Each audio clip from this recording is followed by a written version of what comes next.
We believe that there's nothing happening in the United States of America, in the American Constitution especially, that justifies the ownership, federal government ownership of banks, of mortgage companies, and now of large segments of our healthcare industry. That is not what our founders intended for this government. That is exactly the economic policies that have led to the decay and demise of nations the world over. We have stood our ground and distinguished ourselves by not embracing those philosophies. Maintaining American greatness right now means standing up and rejecting the policies that are being pursued in the interest of this administration's belief that federal government, not the American people, are the core of American greatness. We believe that borders are secure. It's common sense. Common sense. Our government holds several key responsibilities. Those who, I think, could say that we are, looking to completely disband the role of the government haven't listened to this Tea Party movement. But one of those core responsibilities is protecting our southern border. It's important to our economy that this border be sealed. It is important in a 9/11 world to our security that this border be sealed, and there is simply no excuse for delaying it any further. That's a core principle of this Tea Party movement.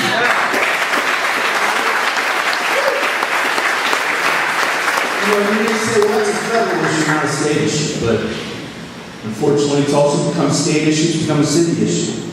Many governors, many city governments have turned their back and refuse to enforce the laws of the United States of America. And so when we look at this Arizona legislation, which I'm sure all of you have seen, the visceral, hating reaction that the far left of this country brought to it, we simply ask the question, what is so wrong about empowering our law enforcement to enforce America's laws? And that includes enforcing Americans' laws as it relates to the legality of those individuals to be here in the United States of America.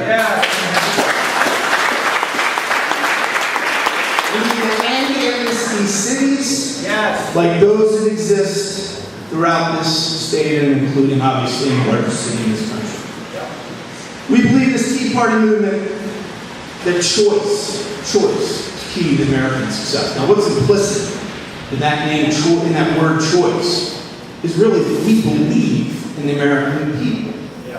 This system, these politicians, this administration that we're fighting does not believe that the American people have the ability to make wise choices for themselves. So when we look at this economy, we start with the fact that we embrace, as I know Carl does, school choice for New York State. In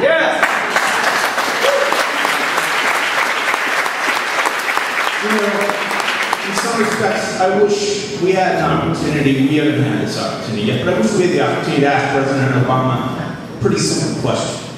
And that is, why should you, as a millionaire president of the United States, be permitted to spend $60,000 a year to send your children to Sidwell Friends private school in Washington, D.C., so they do not have to attend the worst, flawed, failed public system, one of the worst in this country? That is a right, if it's afforded Mr. Obama, should be afforded to every American in this country. We need school choice in the family.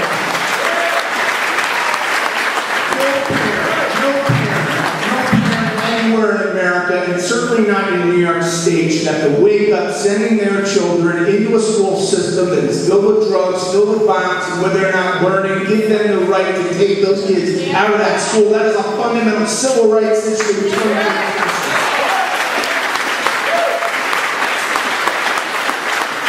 Finally, when you look at this Tea Party movement, you also recognize that we don't believe that the greatness of America is solely the responsibility of the great people of this country. We've been blessed by God. That's not the best thing to say.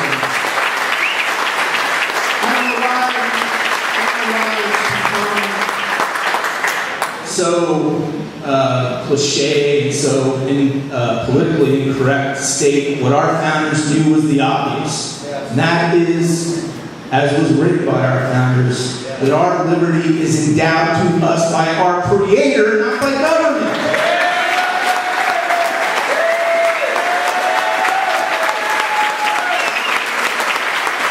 The message we send on the federal level to Mr. Obama, the message I know Carl's going to send to Albany is, Mr. Obama, liberal Democrats of Albany, that is not your liberty to take. That is God-given liberty, and it belongs to each American. Yeah. Yes.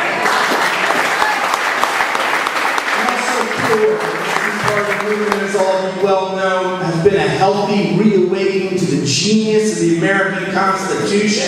That document lies at the foundation of all of American greatness, and we should ask this simple question before any legislation is passed on a federal or state level.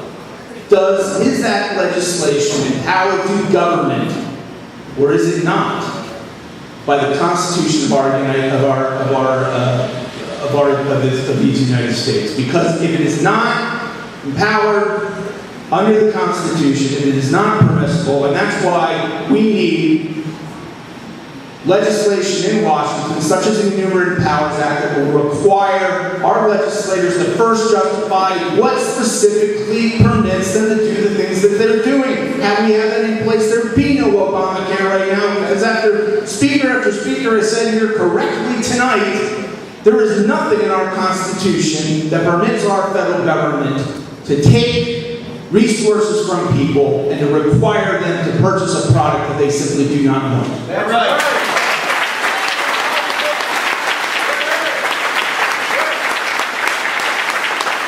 The rights of America are on the line right now. Yes.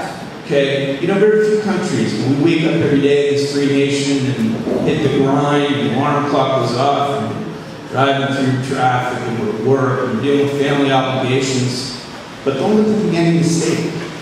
There's this concept of American liberty that all of you enjoy and have enjoyed for all of your lives is not enjoyed by the majority of people in this world.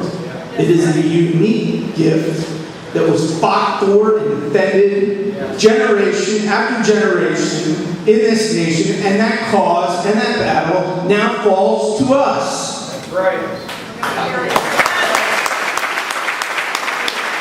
Look at what this administration's doing. You can go through every right bestowed onto us as Americans. They are taking it away. They are eroding the First Amendment in this country. They don't want to hear the criticisms and grievances that our founders empowered us to enunciate in their presence. As was said earlier, and I cannot agree further, our Second Amendment rights have been eroded even before this administration, but they're being decimated under this administration and decimated under this government. That Second Amendment couldn't be more clear, could it not? And that is that we Americans are empowered with the right to keep and bear arms. There is no footnote, there is no caption, there is no maybe sort of, you feel like it, you are here,